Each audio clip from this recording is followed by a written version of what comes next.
Konnichiwa, salut à tous. Aujourd'hui nous sommes au centre de convention Tokyo Big Sight et je vous emmène au salon Gourmet and Dining Style Show. Alors malgré son nom entièrement en anglais, cet événement est en fait dédié essentiellement à la cuisine japonaise sous toutes ses facettes.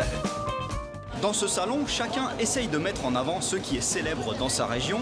Et sur ce stand de la préfecture de Shiga, au sud du Japon, très connu pour ses ninjas, eh bien, ils vendent des manju avec bien sûr des décorations de ninja. Alors manju, c'est un dessert très traditionnel japonais, fait normalement à base de pâtes de haricots rouges, de farine, d'eau et de sucre. Mais là, ils font des goûts un peu particuliers. Vous voyez, à gauche, c'est matcha thé vert et à droite, goût marron. En fait, c'est pas mal du tout et surtout, ça se marie vraiment très bien avec du thé japonais. Bien, si vous êtes comme moi un défenseur de la baguette à la française, accrochez-vous, ça va faire mal. Il fallait que ça arrive et les Japonais l'ont fait. Voilà, ça c'est du pain en canette, et oui. Bon, en plus, il n'y a pas que le goût classique, il y a même des goûts comme orange ou fraise. Alors bien sûr, ça n'aura pas le goût de la baguette qui sort du four, mais en même temps, vous pouvez le conserver au moins 3 ans. Et d'ailleurs, c'est même destiné aux gens qui partent dans l'espace, car ils ont carrément une collaboration avec la NASA.